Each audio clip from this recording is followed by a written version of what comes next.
You're right. I don't want to block the screen out. That was... Yes, so Right. Off I'll we move go. over here. Yeah. Okay. Good evening, ladies and gentlemen. It is 20 years since I gave my very first public testimony talk, and it was in this shul.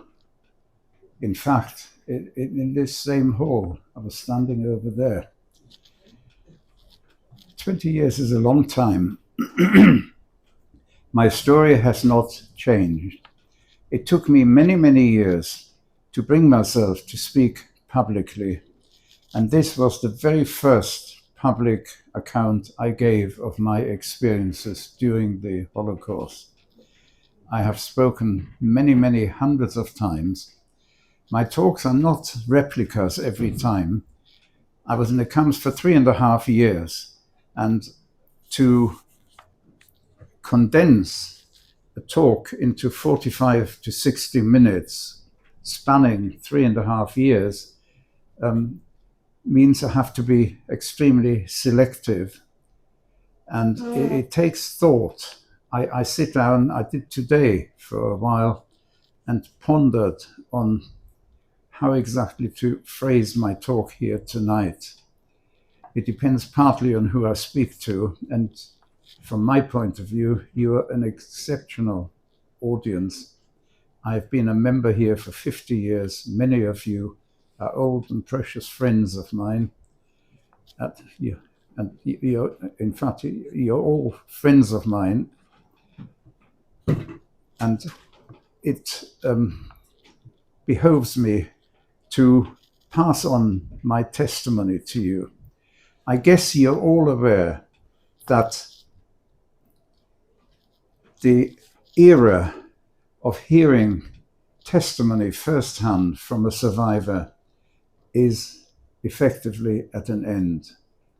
I have for quite some time been, I believe, the only survivor member of this shul. That there are very, very few survivors left. HaKadosh Baruch Hu has granted me longevity, and as long as he gives me the courage to do so, because I know from experience that it is a powerful message for people to absorb, I will continue doing so. I would like you to know that both my parents were born in Poland. It is relevant to my story. In my father's family, it was the minhag for boys to start yeshiva at 14 years of age, which my father, Olav Sholem, did. He had been in the yeshiva for more than 4 years when he received call-up papers to serve in the Polish army. To cut a long story short, the end result was that he left Poland. He, with his parents' blessing, made his way into Germany. It was around the end of the First World War. He settled in a town called Kassel, where eventually he met a young lady from an equally frum family, also born in Poland, who had come to spend some time with family who were living in Germany. And via a chaperon, they eventually got married, settled in that same town. And I was born in 1930, and my younger brother, Hermie, was born 4 years later in 1934. I was just 3 years old when the Nazis came to power. At that age, of course, it didn't have any impact on me. I was too small to really think about any possible consequences. It was eventually brought to my sort of understanding years later when I, in 1936, was enrolled to go to school. I would like to see the first image on this. The Nazis, among many, many anti-Jewish laws, had passed a law that every person, every Jew aged 6 and over had to wear one of these emblems on their outer garment whenever they left their house, which of course made us very easily recognizable and sort of exposed us to assault, both physical and verbal. In my case, when I was 6 years old, I was enrolled into the only Jewish primary school in our town.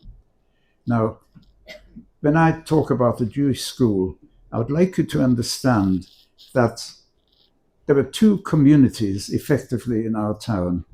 The considerably larger sector was of German Jews who had lived in Germany, some of them for generations, for more than 100 of years.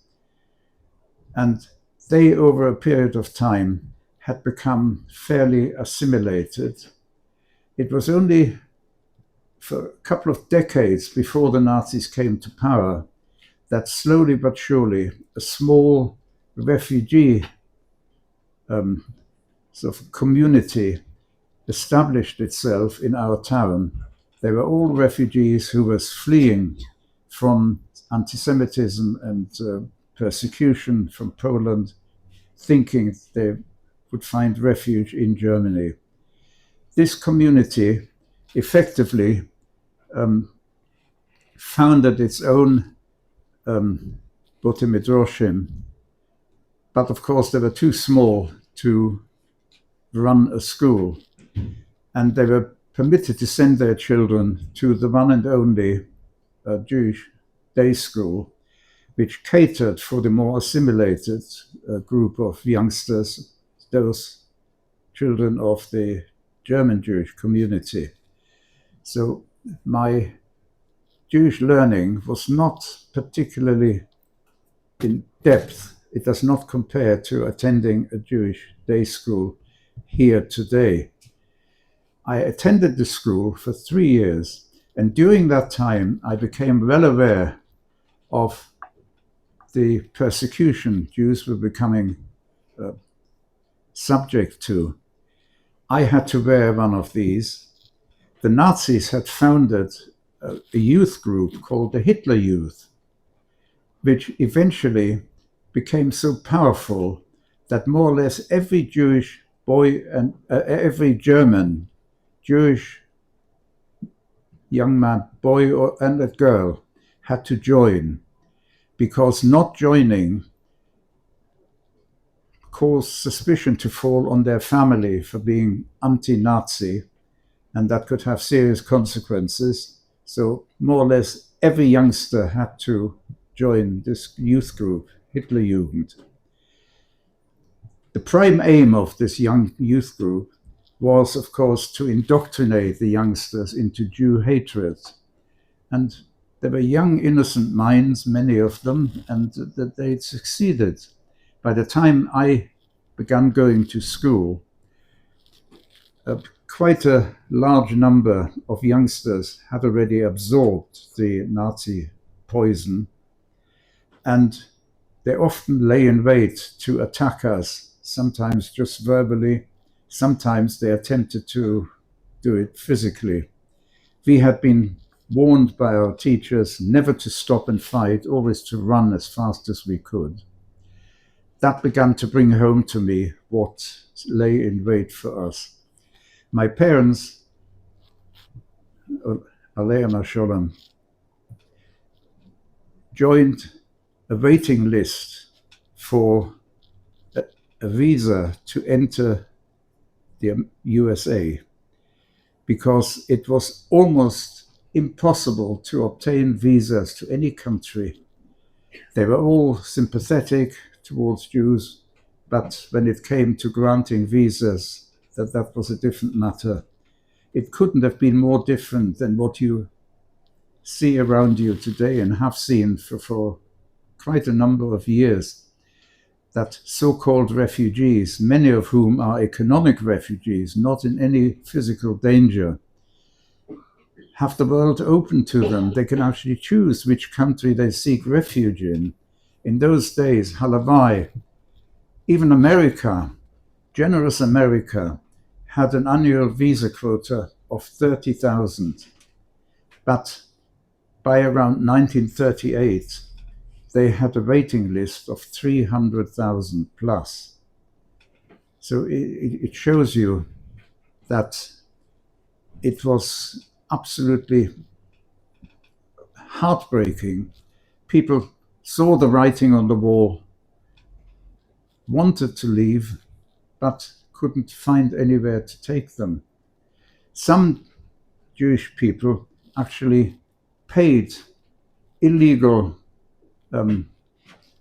sort of people who knew how to cross borders into adjoining countries to be led across into adjoining land-based neighbors like France, Belgium, Holland, thinking that by doing so they would escape the Nazi persecution. Sadly, later during the year, the Nazis occupied all these countries, and often with the help of local authorities, all these Jews were identified, and the vast majority of them were in fact sent to the death camps, having mistakenly thought that they had saved themselves. My parents waited, but each time they had hopes of being next on the list. The requirements were changed by the American authorities, and the end result was that, like so many tens of thousands of others, we never made it. My father became a textile merchant, and we were not wealthy people, but we earned a living. All these anti-Jewish laws which were being passed really made life extremely difficult. It included strict laws like Jews being forbidden to enter any non-Jewish shop.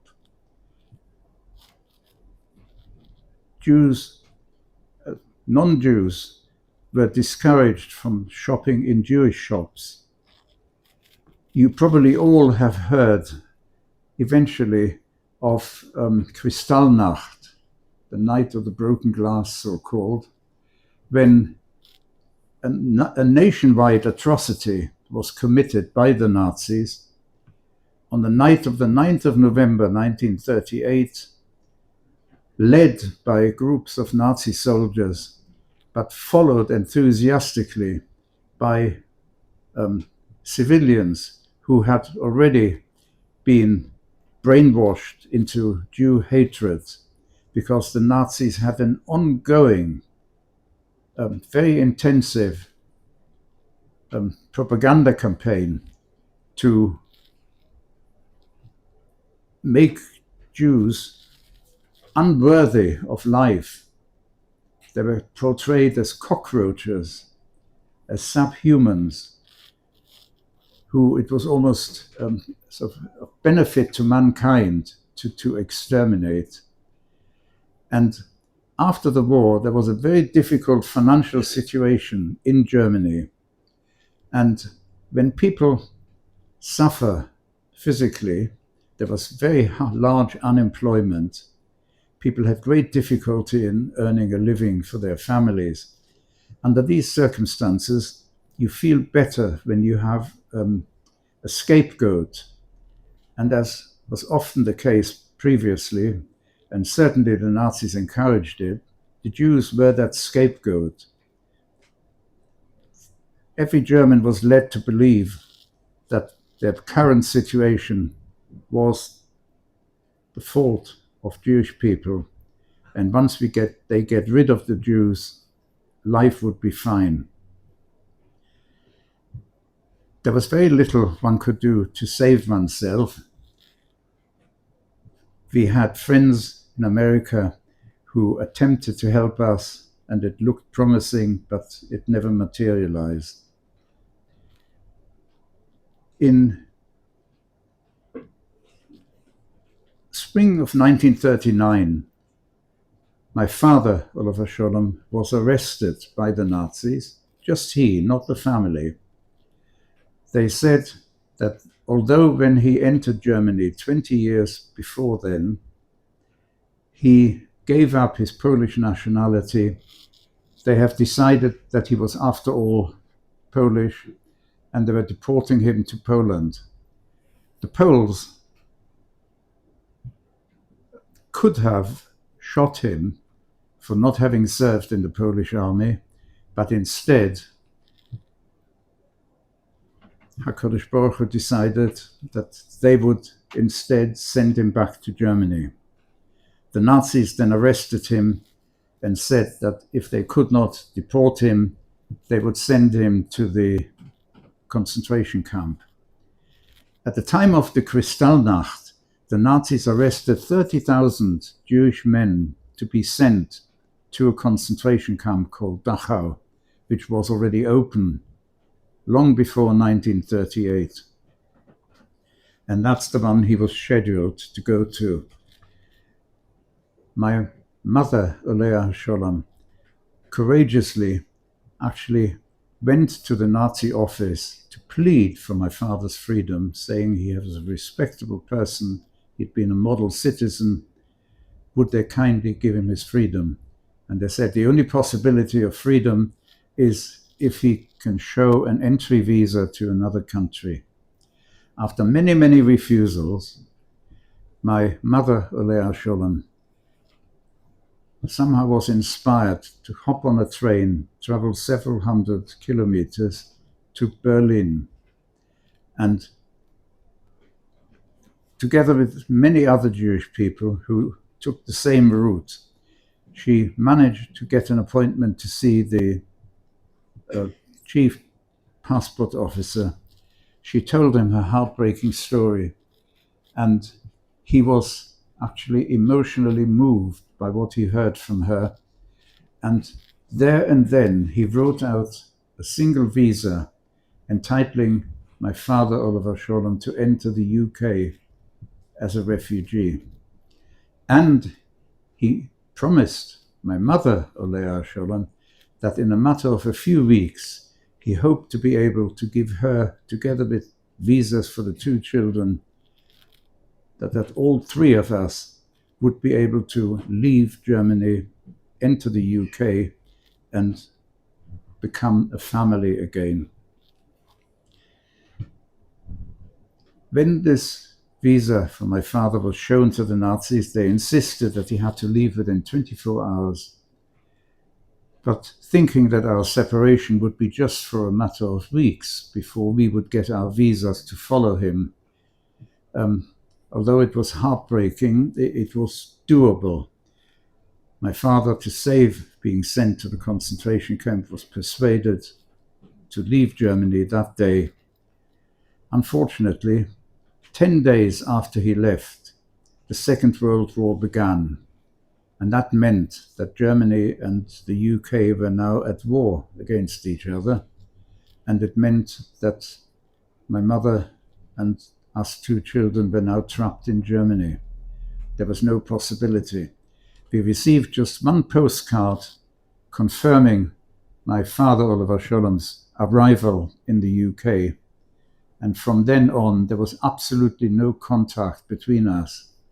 In the event, for more than 6 years. My father, soon after arrival, was arrested as a potential enemy alien. We didn't know about this. I only found out after the war what had happened to him. And after a year or so in confinement, he was told that if he joined the British Army, he would be allowed to leave the camp. He joined and became a British soldier. He was actually sent to France to fight and was evacuated with the Dunkirk evacuation back to the UK. We, of course, knew nothing about this. We struggled. My mother used whatever family savings we had to keep us going physically. It was fraught going out. Eventually there was a curfew. Jews were not allowed to leave their homes at night. I actually watched Kristallnacht from our window, and I saw a nearby synagogue being desecrated and then set on fire. During that Kristallnacht, more than 7,000 Jewish businesses were destroyed, ransacked. Whatever they could steal, they did, and the rest was just destroyed. Likewise, several hundred synagogues were either just desecrated, or if they stood in their own ground, they were often set on fire. Life was very difficult for us, as I've indicated to you, but in December 1941, 2 Nazi soldiers came to our apartment, told my mother she had 10 minutes to pack a case while they waited. There was one case for the 3 of us, my mother and 2 children. They took us, escorted us to the railway station, where we found a group of Jews already assembled, each one accompanied by a suitcase. Eventually, the number had grown to around 1,000 or so. We were packed into a train and set out on a journey into the unknown. We traveled for 3 days and nights, and the train stopped. We were ordered out, and we found we were now surrounded by armed guards. It didn't take long, may I have the next image, please, for us to find out that we had been taken to Riga. Castle, bottom left, is the town we lived in, where I was born. Top right, the red arrow shows where the town of Riga is. You see, we have been taken through different countries, Germany, Poland, Lithuania, into Latvia. We were marched into the town of Riga. We were marched through the town.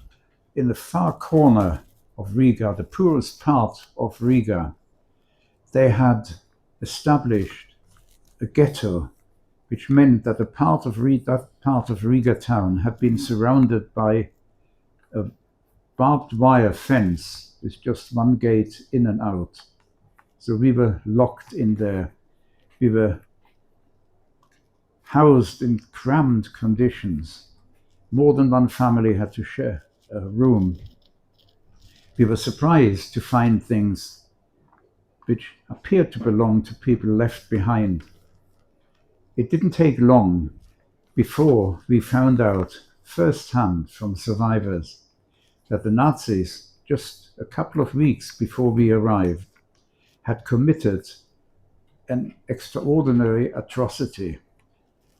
It appears that when the Nazis occupied Riga some 7 or 8 months before we arrived, all 30,000 Jews who lived in Riga had to leave their homes and settle in the Riga ghetto. They had to go out to do slave labor, and they were allowed to take a few basic things into the ghetto with them, because for them it was just a short walk from their home into the ghetto. 2 weeks or so before we arrived, they told these unfortunate Riga Jews that they were being taken to another camp and marched them out in groups. They were not allowed to take any of their possessions. That was all left behind, and that is what we found when we were housed in the same accommodation. But they were marched out thinking they were being taken to another camp. In fact, they were taken into a nearby forest where the Nazis had prepared 3 enormous pits. And as each group of Jews approached, they were shot and either fell into or were thrown into one of these pits. These 3 mass graves which materialized in a matter of around 10 days or so. They managed to murder 30,000 Riga Jews. The mass graves are still there to this day. They now each have a memorial plaque, a matzeva, on them. But 30,000 murdered Jews are still resting in these graves. We heard firsthand, because remarkably 30 or so Riga Jews, all of whom had been to university and spoke fluent German, were permitted to survive this atrocity, and they became internal camp police, capos they were known as, in our camp, and they told us that they had witnessed this atrocity. So it is first-hand information that I'm passing on to you. It's actually recorded online. If you look hard enough, you will find it if you need to. We were addressed by a Nazi officer who told us that any valuables or money we had to be handed over within 7 days on punishment of death. They told us we would lose our names. Each one of us would be given a number, and we would be known by this number. Unlike Auschwitz, it was not recorded, tattooed onto our arms. That was Auschwitz only. We had to remember our number, and it was important to remember.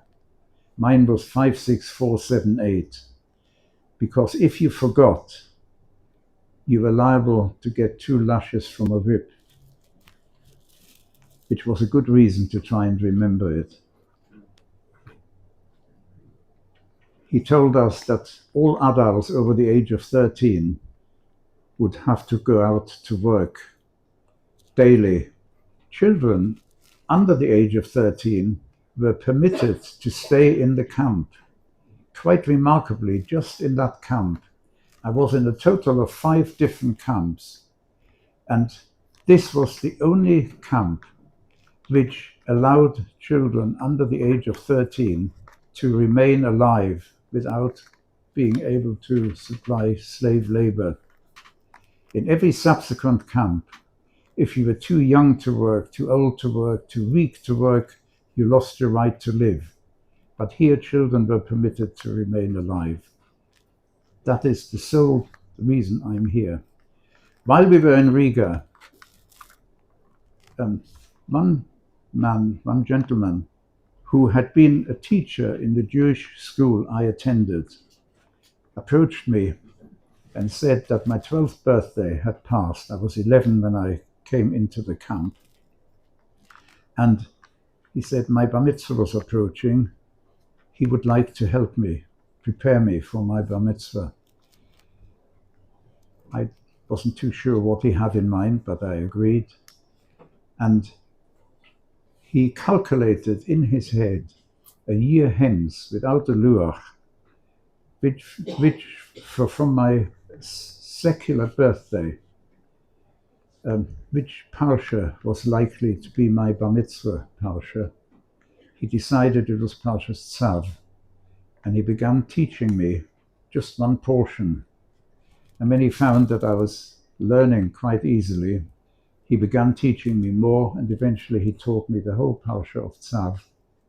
He also thought it was Parshas Porah, so he taught me the extra laning and the Haftorah for Parshas Porah.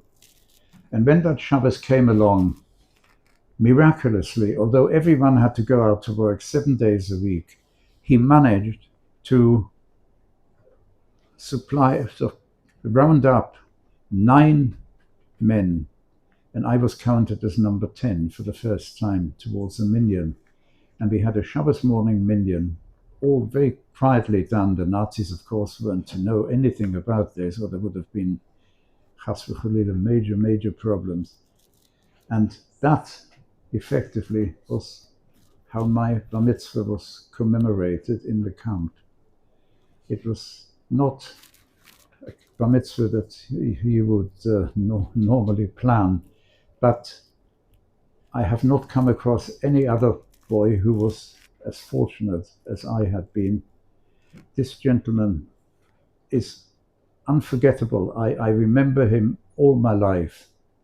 I've since found out that sadly, a year or so after my bar mitzvah, he was sent to an extermination camp, and he and his family lost their lives.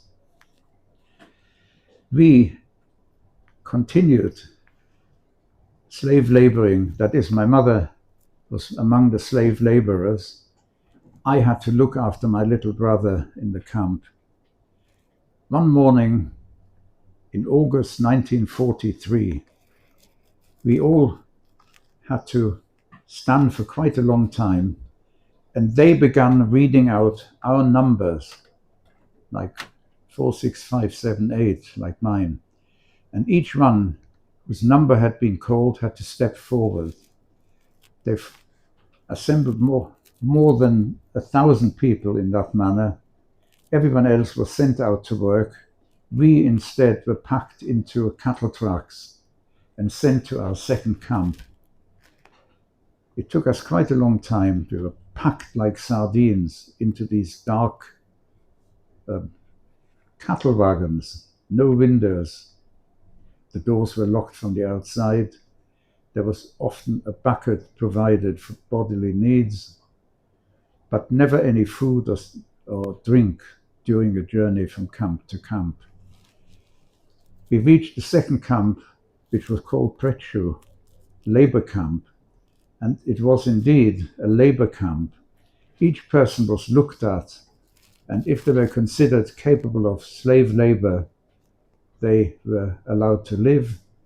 If they were too old, too young, they were sent in the wrong direction, and that usually meant that they would lose their lives within 24 hours or so. I was considered at that age, 13 and a half, to be capable of being a profitable slave laborer, and I was allowed to live. Both my mother and I became part of a group of 300 who each day were marched out to a nearby railway section of a very busy junction where railway lines merged and trains were redirected in different directions.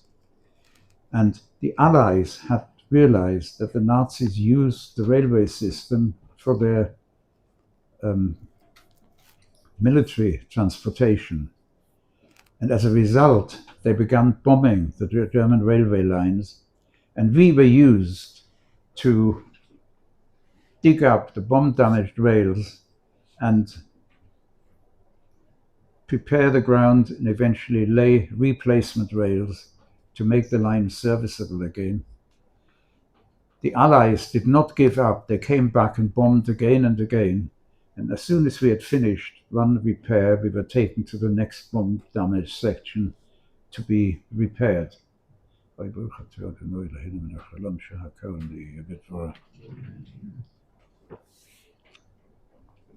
Thank you. We had been in the camp for just about 5 weeks, during which time several young children, including my brother, were permitted, quite inexplicably, to stay in the camp during the day, and we would meet up each evening. We actually began to think that these brutes, our guards, would still have a spark of humanity to allow these children to live. But sadly, after about 5 weeks of this, we came home from work. The children had gone. We were told that during that day, 2 SS officers had come into the camp, said they had orders to take these children, and they were taken away, never to be seen again. In the camp, of course, we could do nothing except tend to our broken hearts. And I can tell you that my mother's heart never healed. She was nifter with a broken heart. I came more to terms. But after our liberation, we began searching, but unsuccessfully. We have not found any evidence of what happened to these children, except that we knew the Nazis had no use for unproductive Jews, and as a result, these children almost certainly lost their lives that day.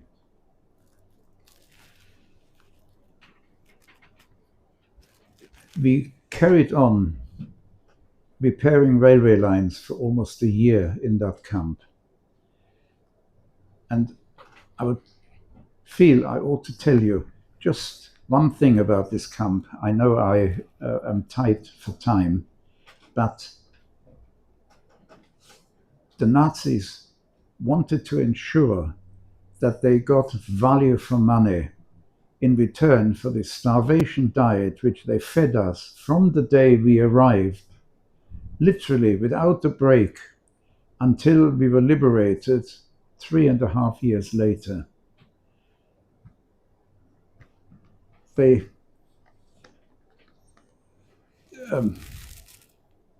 really, I don't know how to put this,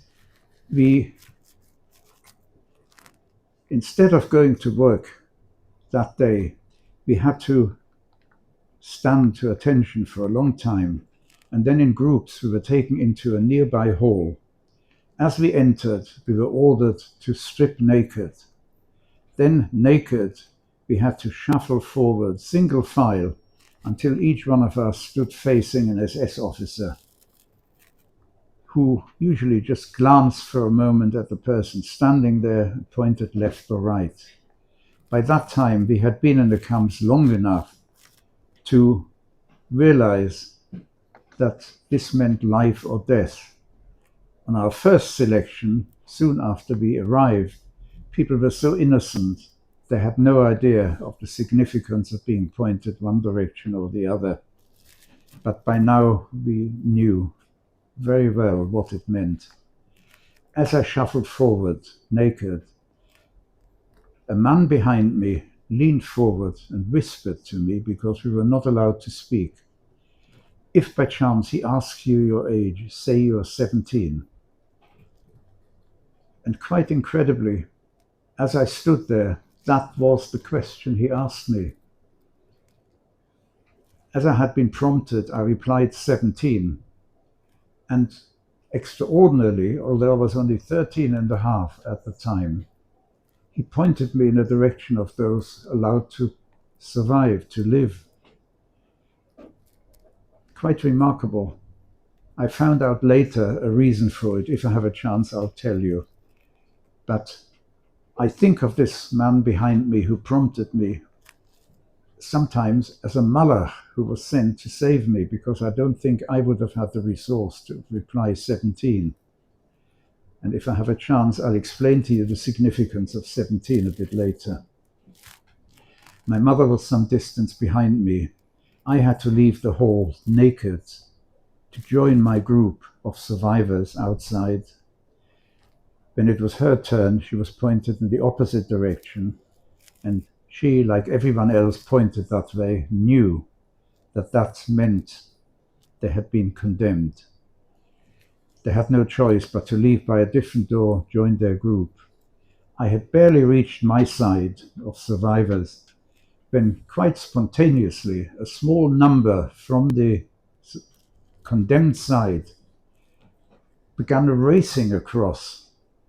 And although there were guards on duty, they were taken by surprise. They managed to get past the guards, join our group, and mingled among us, all still naked, to try and save themselves by sort of mingling and becoming unrecognizable. The guards stopped any more racing across, came over and began searching for people. Some were easily recognizable because they were elderly, some were weak-looking, some were disabled, so they were dragged back to the condemned side. While this was going on, I realized that my mother, Olea Sholem, had been one of those racing across. I saw her hiding, standing among us, trying, like most of them, I guess, to become invisible. She was not recognized. She saved her life that day, and as a result, the two of us were liberated almost a year later. We were then packed into cattle trucks. We were never given back the clothing we had to take off. Instead, we were given those striped uniforms. If I may please have the next. That is a work group that was being sent to work under guard, to work in factories. They all had to manufacture goods to save the war, to help the German war effort. In order to make sure that they got value for money, they watched people at work. And if they found anyone weakening because of the starvation diet or feeling unwell, they would be taken to a nearby execution site and shot, to be replaced by someone who had a little more strength. If people refused to walk voluntarily to their death, if the next image, please, will show you what happened to them. They were dragged by guards, tied to a pole, and they were dragged to that execution site. And you will note that it says Latvian soldiers. In fact, they were non-Jewish Latvian Nazis who had volunteered to work as our guards. And the Nazis, of course, accepted them. They trusted them. And they were given uniforms and guns and behaved as brutally to us as any German. So that was life in these camps. Once we were given these striped uniforms, we were packed into cattle trucks and taken to our next camp. If I may please have the next image. You will see the entrance of that is the no, you've gone too far. Go back. Yeah, hang on. Yes, you have to go back. Stand by one, please. Go on. That's it. No, that's gate. Yeah. The gate I wanted. The gate. Oh, here. That's the next one. Here you can see an image of my little brother on the right. This was taken before the war, of course. He was aged 9 when he was taken away to be murdered. And the next one, please. That is the uniform we were given. And the next one, please. That was the entrance to the gate of the concentration camp we were sent to, which was called Stutthof.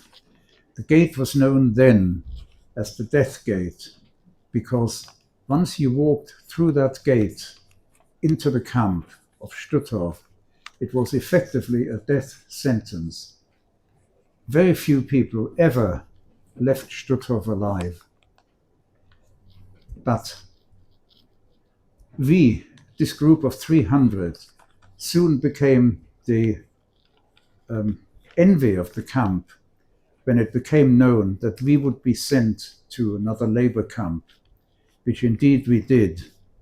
We stayed in Stutthof for 3 weeks, packed into cattle trucks, and were sent to our next labor camp.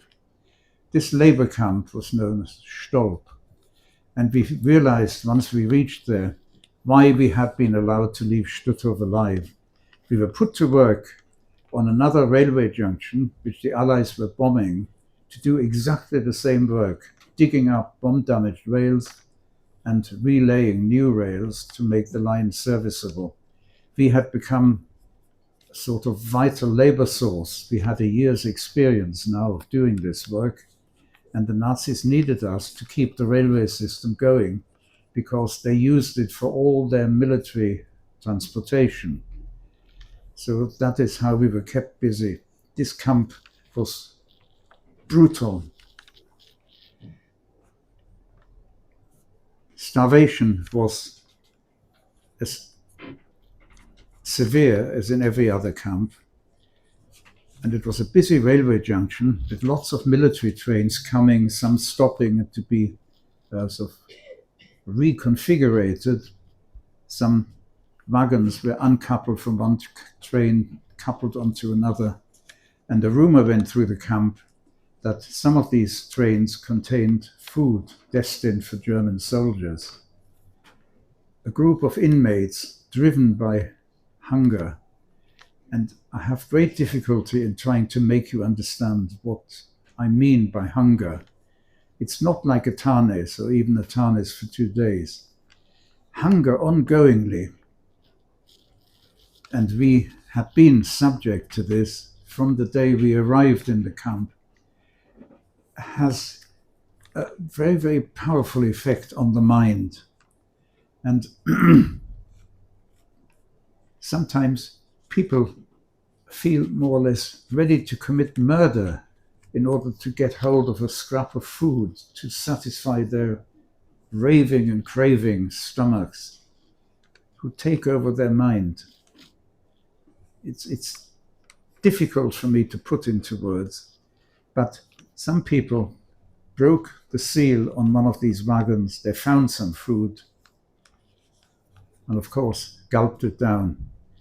The Nazis in return took away 8 innocent people, and we eventually had to watch them being hanged one by one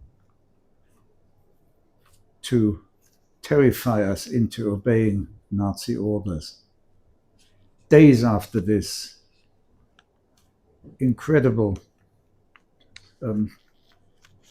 experience, because not only did we have to watch them being hanged, Nazi guards patrolled among us, and if they caught anyone looking away, they hit us with the guns they were carrying to make sure that we kept our eyes on that brutal spectacle of seeing 8 people hanged. Days later, we were packed into cattle trucks to be taken to our next camp. The next camp was quite a small camp, and on the first morning, something quite extraordinary happened to me. We all had to line up, as we always did every morning, and this time an SS officer walked along, looking along the line, and when he came near me, I felt his gaze on me, and I began to feel quite nervous, because being noticed was never any good thing to happen. I recall my mother, Olea Sholem, telling me that she could not help me except advise me always to behave in a manner that I would, if possible, not be noticed. And here I had been noticed. When he came up to me, he said, "When everyone else goes to work, you stay here." I had no choice but to do so. By now I was really, really nervous, trembling. Eventually he came up to me, asked me to follow him, and he took me into a building which had been erected particularly for housing for high-ranking SS officers, and he had an apartment in that building. He took me into his apartment, and it became clear to me that he was using me as his personal slave. He asked me to wash the floor, to make his bed, to brush his uniforms, to polish his boots, to wash his breakfast things, do all sorts of clearing up in his apartment. And in addition, the major job for the day was that I had to wash the staircases and gangways in the whole large building from top to bottom, so that everything gleamed. And I did everything he asked me to, but I was terrified because I knew I was totally in his power. He absolutely could do whatever. If I'd irritated him in any way, he could either kill me himself or organize for me to be eliminated. I did my utmost because I wanted to live. Fortunately, this daily terror continued for just 3 weeks.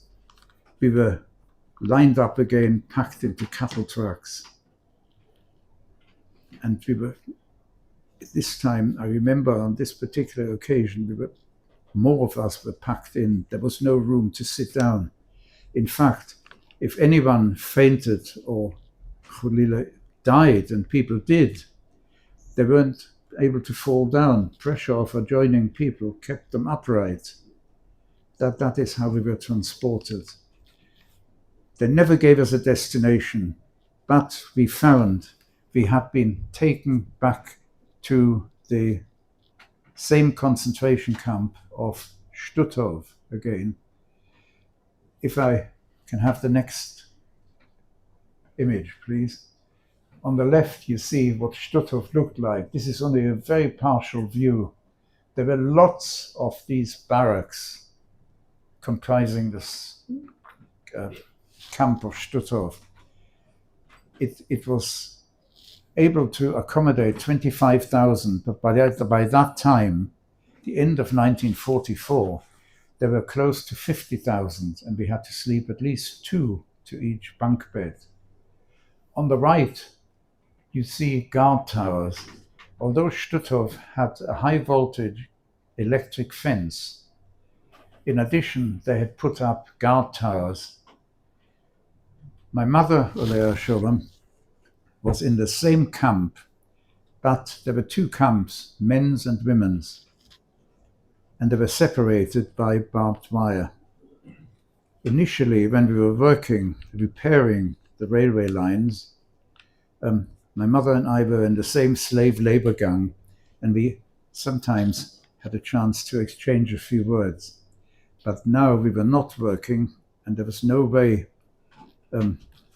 we had any contact with the women's camp. She was in the women's camp, and I was with the men. Although I was only 14 years old, I was there on my own.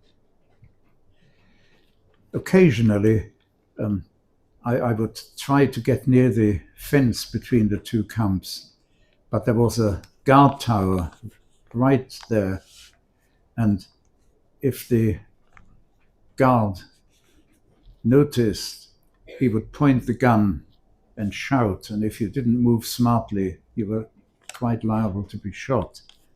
So there was no way of getting close to the camp. Once or twice we caught from a distance sight of each other.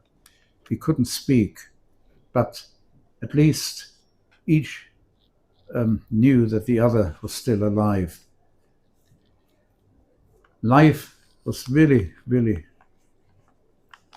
not livable. It was a slow death in that camp. It was living up to the entrance gate being the death gate. People died every night in the bunk beds. Every morning, a group had to go around, lift bodies out of the bunk beds and get them to the crematorium. Sometimes people would try to get near the electric fence to electrocute themselves because they just couldn't take any more punishment. Until one morning, it was the 26th of April, 1945. We stood to attention every morning. Numbers were called out, and each person whose number had been called had to step forward. My number was called, and they called a lot of men, somewhere around 2,000 men. Each had to step forward. Eventually they formed us into a long column, and under armed SS guard escort, they marched us out of the camp of Stutthof. We had no idea where we were going, except that we were accompanied by these armed guards, and we had to walk at their pace, because it immediately became evident that anyone who didn't have the strength to keep up and began trailing behind the column was shot by them mercilessly. As we started marching, I told you the women's camp was adjoining. We saw a large column of ladies leaving the camp as well. They marched in the same direction as we did, also accompanied by guards.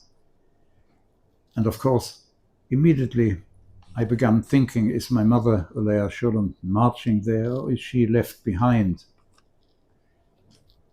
All these times we were moved from one camp to another. Miraculously, both of us were moved. So although we couldn't see each other because we were in men's and women's camps, at least we were in the same camp. But it was purely more or less accidental. They had no idea who was who. There were no names. Each one was called by their number, so they had no idea who they were calling. But remarkably, we stayed together. But this time we had no idea whether each didn't know whether the other was walking. Eventually, the men and women joined into one long column, and that gave both of us a chance to search for each other, which of course was uppermost in our minds. It seemed to take an eternity, but eventually we did find each other and we walked together. Many people lost their lives. We walked all day at their pace. Anyone who couldn't keep up with it lost their life. We reached a small port. We were loaded onto 4 wooden barges which stood there. They were not motorized, but 4 tugs appeared, which were manned by SS teams. They coupled onto these 4 barges and towed us to sea. We had no idea which sea. I can tell you now which sea it was, but I didn't know at the time. I'll tell you in a moment. 6 days we were towed like this. Each day an SS officer came on board at some point and selected around 25 or so victims to be dragged up on deck, thrown into the sea to drown. He told us that they were using too much fuel. And it happened day after day for 6 days. On day 6, the tugs uncoupled themselves, disappeared, and left us drifting at sea. We didn't know what was going to happen. Some people thought they'd gone to get some explosive to try and blow up the barges to get rid of us. But on our barge, we had some people who had more strength than the rest of us. That was a group of prisoners of war who, unknown to us, had received a much better diet in Stuttgart because the International Red Cross had put pressure on the Nazis. The fact that Jews were being starved didn't worry the International Red Cross, but they put pressure on the Nazis that prisoners of war did have to get the internationally recognized diet. These prisoners of war, when there were no guards, clambered up on top deck, which of course we had been forbidden to do. They discovered that we were fairly close to the shore, and they decided very cleverly to try and get the boat to shore. They prized loose some long floorboards from the top deck, formed themselves into a rowing team around the large barge, which contained close to 1,000 human beings. And they began rowing to try and move it to the shore so that we could jump off and try and save ourselves. But before I go any further, I would like to show you just two images. The first image, which are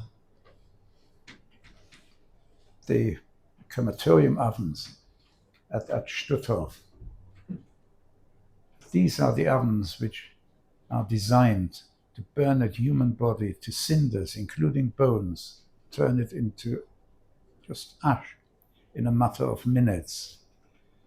And that was the fate of everyone who was unfortunate enough to lose their lives. It was while we were in Stutthof for the second time that trainloads of Jews from the east arrived, and most of them were taken straight to the gas chamber and lost their lives. And as a result, I would like to show you the next image. That is an enormous heap of shoes. It apparently is a photograph which was taken by a Russian soldier when the Russians finally liberated Stutthof. This was after we had left. We left Stutthof on the 26th of April, and Stutthof was not liberated until, I believe, the 10th or 11th of May. When these trains of Jews arrived, they were mainly taken straight from the train to the gas chamber. On the way, they had to take off their shoes and throw them onto a heap. And that heap of shoes formed from individuals on their way to the gas chamber. It is an enormous pile. I don't know how many there are. I have read estimates of around 200,000 pairs of shoes. Now I'd like you to take a look at it and just imagine each pair of shoes represents someone who, minutes after throwing their shoes onto that heap, entered the gas chamber and lost their lives. It may help you put some meaning to the enormous, beyond belief numbers we are talking about. When you think of a figure like 6 million with all these noughts at the end, it's pretty meaningless. But I'm hoping that by showing you this photograph and asking you to imagine just each pair of shoes belonging to a person who suffered that fate, you'll be able to put some meaning to what we are speaking about. Well, these people began rowing our boat towards shore. For a long time, nothing happened, and he thought it was undoable. But then eventually the shout came down that the boat was actually beginning very, very, very slowly to obey and turning towards shore. As a result, they were encouraged to continue doing this.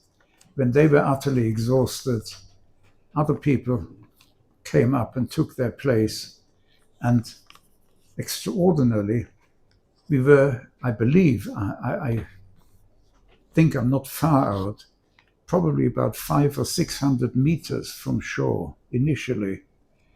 And the rowing took all that day into the night until shortly before dawn, when we finally ran ashore, aground. Of course, there was jubilation. Anyone who still had an ounce of strength began clambering on the top deck. It was in the middle of the night, a very dark night. There was no habitation to be seen, not a single light. There was no moon. But people clambered onto the top deck and saw they had to jump into shallow water and then run ashore, which everyone who still had the strength to do did do. But there were people on board who, during those 6 days when we were on these barges, we were not given any food or drink, in addition to feeling quite weak by having been on starvation diet prior to that for a long, long time. They had now reached a stage where their hearts were still beating, but their minds were no longer functioning, and they had no idea what was going on. As people ran past, clambered up and jumped, they just sat there awaiting their fate. My mother persuaded me to jump. We jumped. We got ashore. It was pitch dark still, and no one knew which way to turn next. There was just a huge shoreline. We didn't know whether to run forward, turn right, whichever way was safer. We didn't know. Some people thought one way, some the other. And while this discussion was taking place, quite extraordinarily, the tug with the SS teams came back, and they were, of course, livid, seeing what we had done in their absence. Some of them boarded the barge, and all these unfortunate people who had not jumped and just sat there, effectively waiting for their end, they were shot by the guards. Every single person still alive on that barge was shot. The second group came ashore, rounded us up. While all this was going on, dawn was beginning to break. We thought they would line us up and we would end up with the same fate as the shots we heard from the barge. But instead, they lined us up in a long column and told us to march again. We marched. More people than ever lost their lives because there were many more weak people after the 6 days without food or water. And anyone who trailed behind was shot. Daylight came back, we were still marching, and remarkably, as we marched and people were shot, lots of shots, many people lost their lives. Quite suddenly, the guards stopped shooting, turned, and ran back in the direction we had been marching. They had realized that the tank column, which was coming towards us, was a column of Allied tanks. We hadn't recognized them. They, to save their lives, had turned and run because they were wearing SS uniform, they were armed. We knew that they'd committed murder. So to save their lives, they ran and left us unguarded.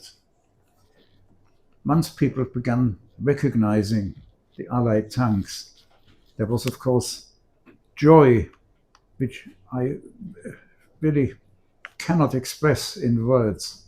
Weak as we were, suddenly we all found the strength to jubilant. But it didn't last all that long, because as the tanks reached us, they kept on rolling past, and eventually they disappeared out of sight. We couldn't believe it. And people began to be worried that the Nazis might come back. But within a very short time, truckloads of British soldiers appeared, and they stopped. They told us to sit down, lie down. There was difficulty in having communications with them, but somehow it worked. They had truckloads of food with them. They opened the backs of their trucks and handed out food to us, allowed us to rest. And eventually, after a long rest, they marched us gently into the nearby town of Neustadt, where we caught up with those tanks that had rolled past us. They had had a destination to liberate. They were liberating the small town of Neustadt. They couldn't afford to stop for us.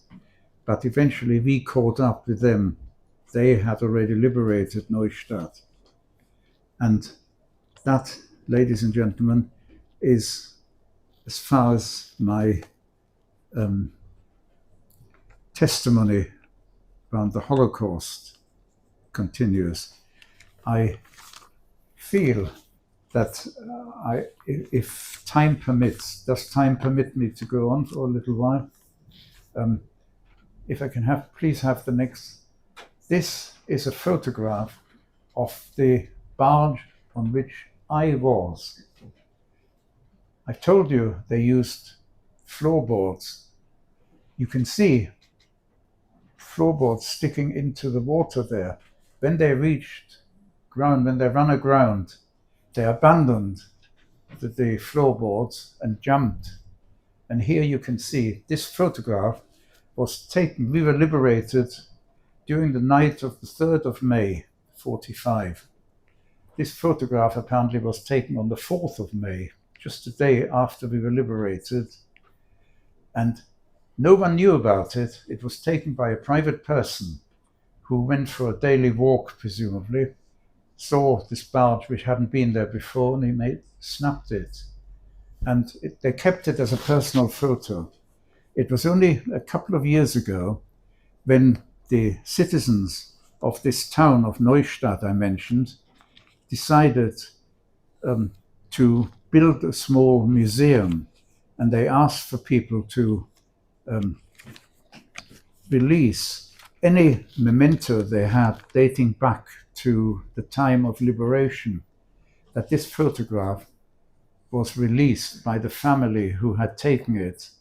Possibly that the man who took it was no longer alive, but they realized its significance, and that is how I managed to get hold of it.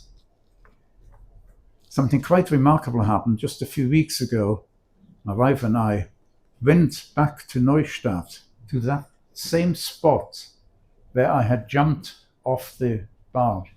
The barge, of course, is no longer there, but it was extraordinary, just closing my eyes and feeling myself reliving something that happened to me 80 years ago. It was the first time I set foot in Neustadt in 80 years. The people of Neustadt actually had an annual memorial event every single year from 1945 until now. They had asked me to come in the past, but I couldn't bring myself to do so. But this year we did go just for 2 days, and we saw many significant places where we had been on our journey, marching into Neustadt, still under SS guard. Well, I would like, if possible, to go a bit further today. Both my mother, Alea Sholem, and I fell ill with typhus, and we were in hospital. When we were released, particularly I was told that I had to have some convalescence.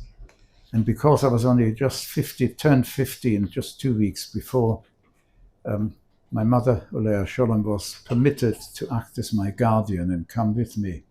Both of us were sent to this convalescent home, which was not very far. And in this convalescent home, we found about 40 people, all survivors. We were well treated there. There were about 10 or so boys who were around my age, all orphans. I was the only one who had one parent with me, my mother, Alea Sholem, who had saved her life that time I mentioned. So all in all, we were remarkably fortunate. And we were interviewed by welfare officers to ask whether we were anyone close relative anywhere in the world we wanted to contact. We told them that my father, Oliver Sholem, was somewhere in the UK. They asked for whatever information we could give, and they would search for him. It took about 3 months, and they located him. And he found out after 6 years of uncertainty. And I'd like you really to ponder on this. My father, Oliver Sholem, lived for 6 years without knowing the fate of his family. Just imagine, he himself was a refugee, penniless there. He was arrested as a potential enemy alien, spent a year or so in a camp. Then he joined the British Army to get out of the camp. But all this time, day after day, night after night, he had no idea of what happened to his wife and 2 children he left behind, thinking we would be reunited in a matter of a few weeks. He immediately applied for permission for us to join him. It took quite some time, but eventually we did arrive more than a year after our liberation. We were reunited. There's only one word I can think of bittersweet reunion, because although my father was reunited with his wife and me, our younger brother was no longer with us. Incidentally, when we were in the camp, the convalescence home, the camp, my father eventually was allowed to send us parcels. And I'll tell you something which actually was relevant, that German money was worthless. What was the hard currency at the time? The British cigarettes. So my father enclosed British cigarettes. We were in contact. We couldn't speak to each other, but we could write letters to each other. I could barely write, but my mother, of course, was in contact with him.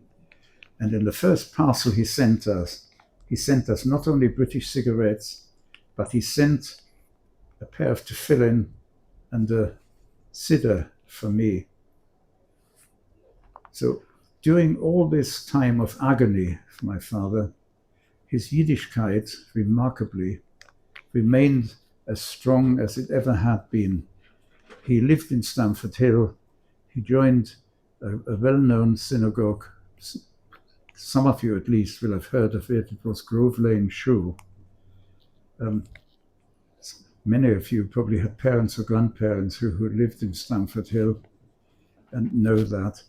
And he was a member of that shul. And I think that it reflects on my father's emunah, in that he remained sane during those 6 years. I cannot imagine the agony, day after day after day, of wondering what happened to his family. Eventually, we were reunited. My father realized that he had no idea whether I had any education. In fact, from before he left Germany, when Jewish children were expelled from school, I did not have a single day in school until I came to the UK 7 years later. So my education stopped before I was 9 years old. I was now 16 years old without having a day of school.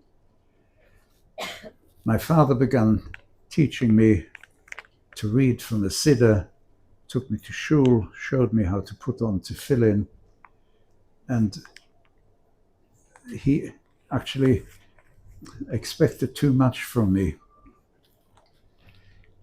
There was actually a point of difference between my parents. My mother, Olea Sholem, being practical, wanted me to be given an opportunity to try and catch up on some of my secular education, because she realized at some point I would have to stand on my own feet. My father, Olea Sholem, wanted me to go to a yeshiva, but eventually came to a compromise. Although my father was a pauper when we came, they somehow managed to pay for some private education for me. I went to a tutorial college, which was a grammar college, and I began learning about some of the enormous vacant parts of my mind, the knowledge that should have lodged there. Of course, I didn't have a chance. In addition, I agreed to attend yeshiva in the evenings, but thank you, it didn't work out because I could barely read Hebrew. I had never learned Chumash, never mind anything else. So eventually it had to be given up. But as soon as I arrived, there was a nearby Jewish school, the Avigdor School in Stoke Newington. It became known that they were organizing a crash course in English for refugees like me. So we applied for me to attend. I had to meet the headmaster and headmistress. The headmistress was someone who was a remarkable lady. She was Dr. Grunfeld. Her husband was Diane Grunfeld, who was a member of the London Beth Din. She was headmistress of the school, and there was also a headmaster called Dr. Levine. They interviewed me. They interviewed everyone who wanted to attend the crash course in English. They, of course, found out my background and allowed me to attend the course, but they did something quite remarkable in that shortly after I was contacted by a Rav who was a teacher in that school. And some of you may actually know this person. I'm quite happy to mention his name. It was Rav, who was it? Yisroel Cohen Halevi.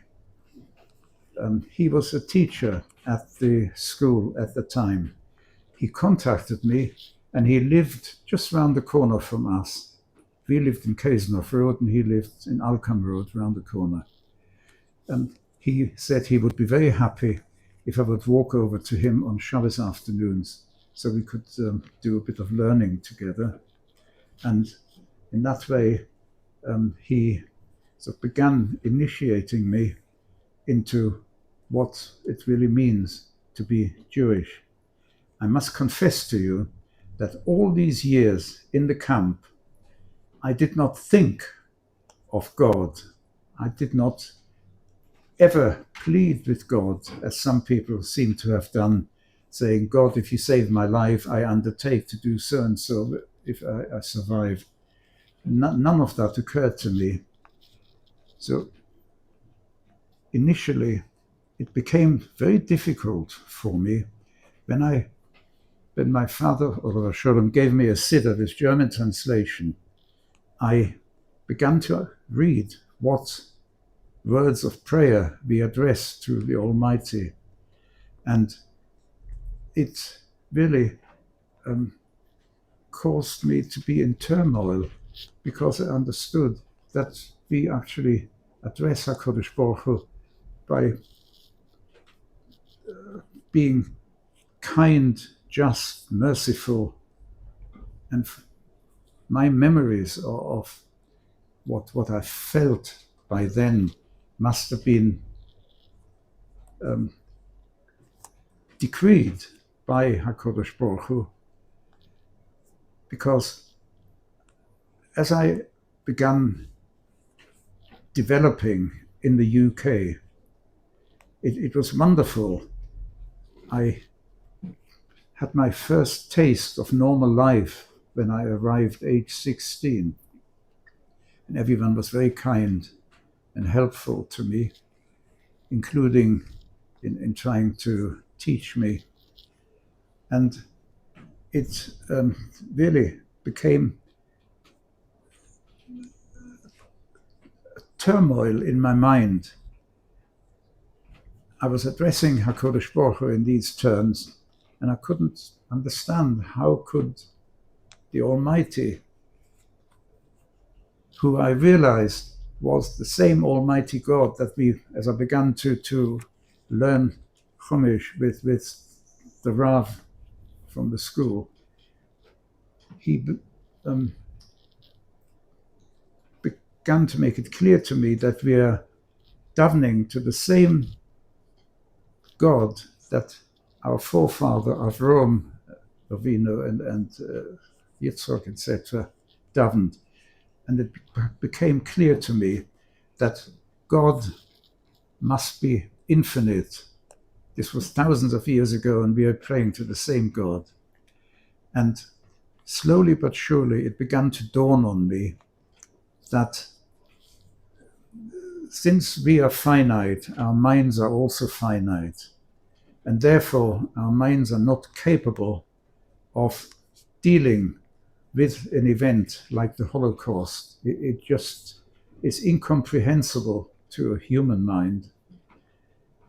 And I began to accept that if we cannot understand, it must be because HaKadosh Baruch Hu has willed it to be so. And that the way I interpreted it, that the Almighty wanted us to believe in Him in faith rather than through sort of human understanding. If we could really understand the Holocaust, the tragedies we went through, then we would lost our free will, because all we'd have to do is do what God wishes us to do.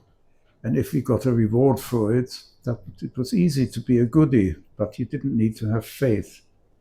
And eventually I realized that faith is the answer. And slowly but surely I became a truly believing, faithful person, and have attempted to live my life in that way ever since. I became an optimist, and I realized that at some point I might become a family man, and I wanted our family to be forward-looking. I know that some survivors became lifelong survivors. They couldn't adjust to normal life. But I did, and I never went back anywhere. Remarkably, 72 years after I came to this country, 72 years, that's a lifetime, I was contacted by an organization telling me that Prince William and Princess Kate are visiting Germany, and they have asked to be permitted to visit a concentration camp, an old concentration camp.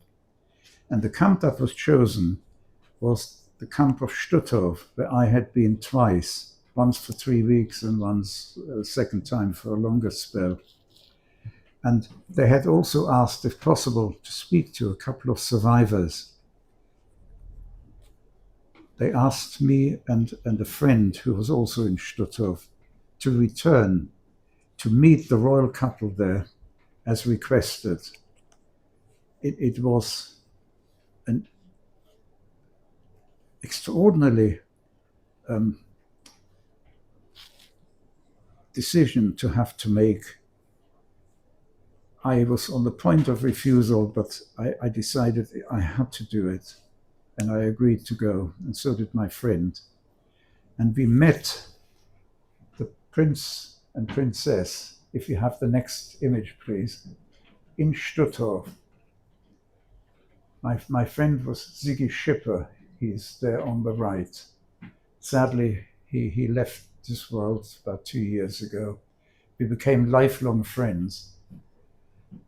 And they were the most remarkably friendly couple you could hope to meet. We had been given instructions to how to behave towards them, but they were so friendly that it all went by the wayside. It led actually to a sort of friendship. I've since met the royal couple several times.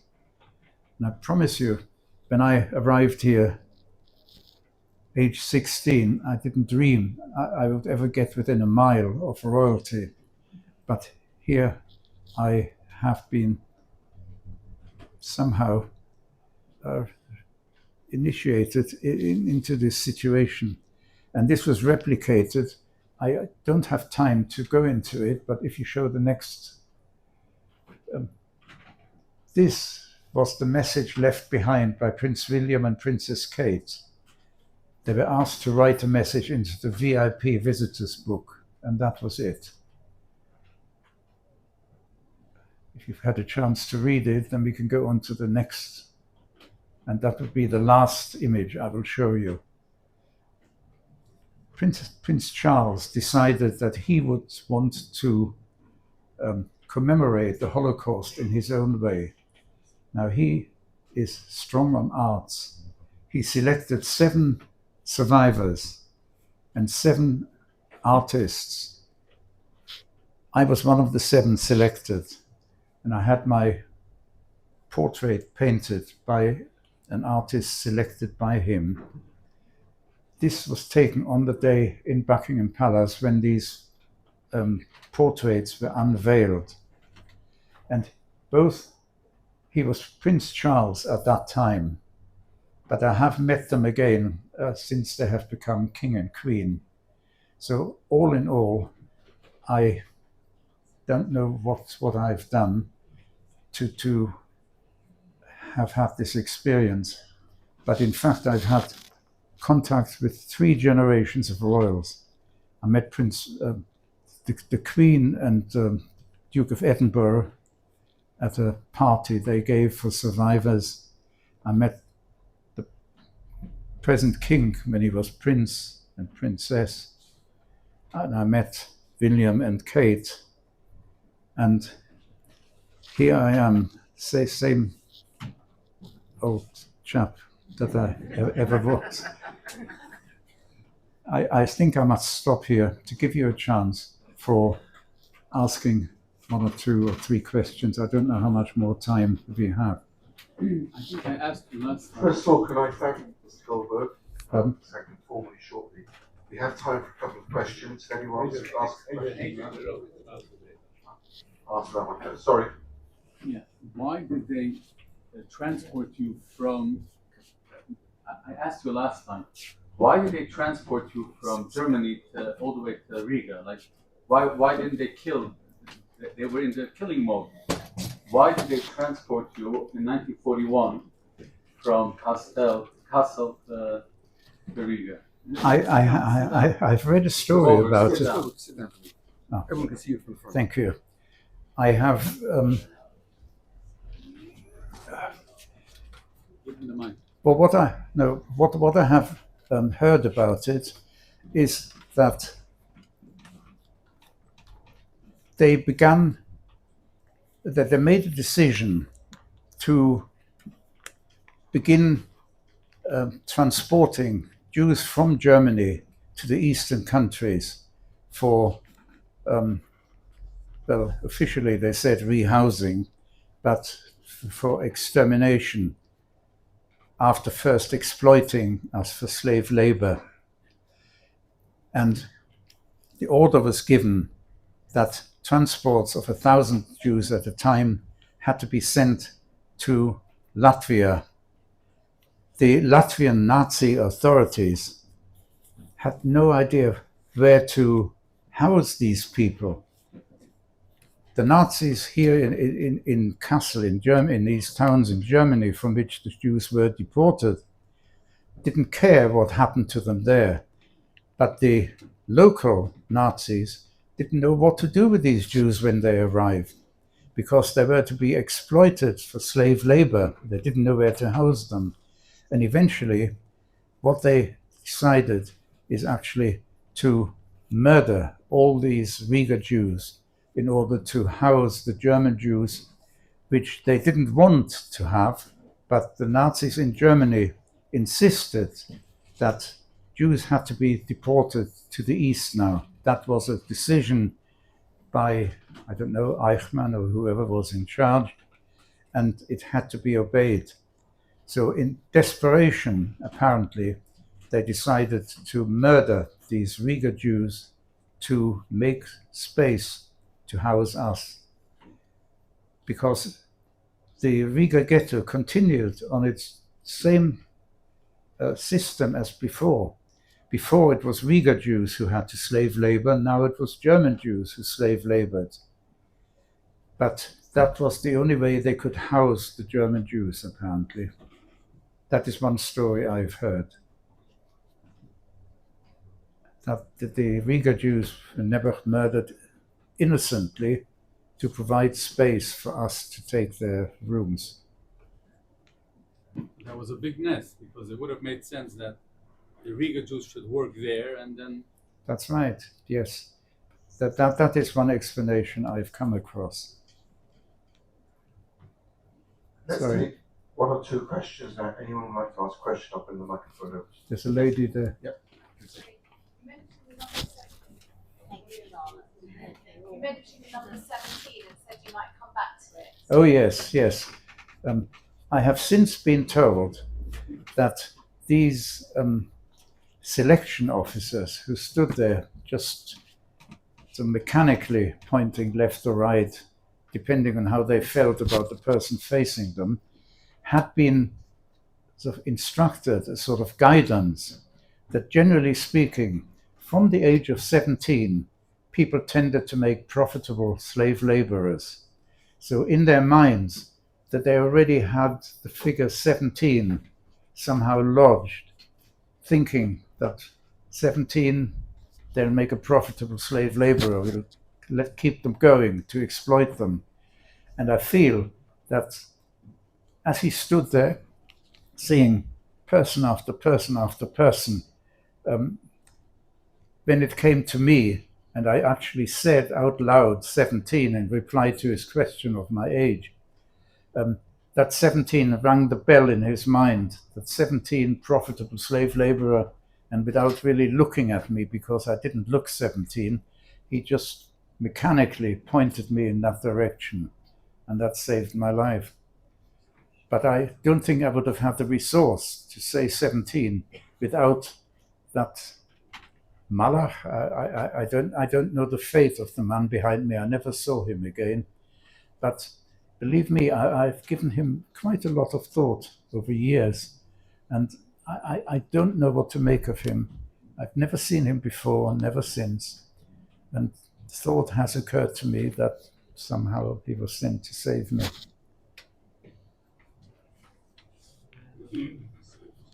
Anyone else? Mrs. Goldberg. Can you tell us what... Speak up, please. Exactly. Can you tell us what happened to the 30 couples in Riga who were in charge of you? I see. Yes, Loaded question. I'm sorry, it is very difficult for me to condense what I feel I need to tell you into the time allotted to me. And I do admit that you've been relatively generous here tonight. I'm often given less time than I have been given today. But what happened to these 30 Latvian Jews who were appointed camp police over us? They had just limited internal authority to stop people quarreling, etc. But one day in October 42, all this happened at the end of 1941, so 9 months later, October 1942, one morning, hordes of Nazi soldiers entered the Riga ghetto, and they began spreading out, and whenever they saw one of these policemen, that they Jewish police. They were arrested and dragged along, and they realized that the Nazis had found out something. We, of course, knew nothing about it. It turns out that these Latvian police survivors had managed to make contact with the non-Jewish resistance in Riga to try and plan an uprising in our camp in Riga.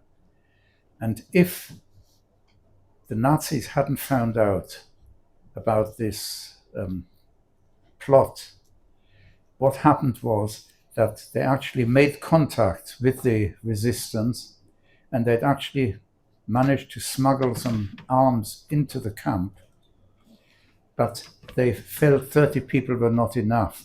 So they very carefully selected some German Jewish inmates to take them into their confidence and tell them what was happening. And the Nazis managed to bribe one of these German Jewish, a fellow inmate, into betraying this plot. I feel that this is a graphic illustration of the power of starvation, because I believe that this traitor, who was eventually responsible for all these 30 Greek, Latvian Jewish police to be rounded up and murdered, plus many associates, the only reward he had been offered was some extra food. And that exerted such power on him that he was willing to betray his fellow Jews for an extra bite to eat. That is actually an illustration of the power that hunger can exert on a person's mind. I hope that that answers your question. One final question. Were your parents okay to be at your chuppah and see you settle down and have a family? Well, yes and no. After I met my dear, wonderful wife, and I think the Almighty really blessed me when He led me to meet her. That's a different story all by itself. If you give me a chance to speak for another hour, I'll be able to tell you. But my mother fell ill. We had actually decided to make Aliyah when we got married. I haven't told you because it felt a bit like bragging, but after years of studying to try and catch up on my lost education, I finally managed to be accepted by the university, by London University, and I studied and took a degree in electronics. And as a result, I was able to eventually earn a living, but the reason for I've forgotten why I mentioned this. I wanted to know if your parents were by your chuppah. I see, under the chuppah. As I said, we had an engagement, and my mother already was ill, but she attended the engagement, and she loved, as I knew she would, my wife-to-be.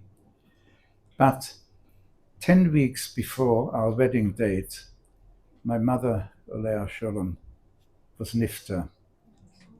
And we were told we must not change the date. We just cancelled the music, but the chasna took place with just my father there. We have practically no family, but we managed to make contact with family who had lived in Denmark and they came for the wedding, and they actually led me under the chuppah. They were second cousins, but since we have no close relatives anywhere in the world, all our family in Poland were murdered during the war.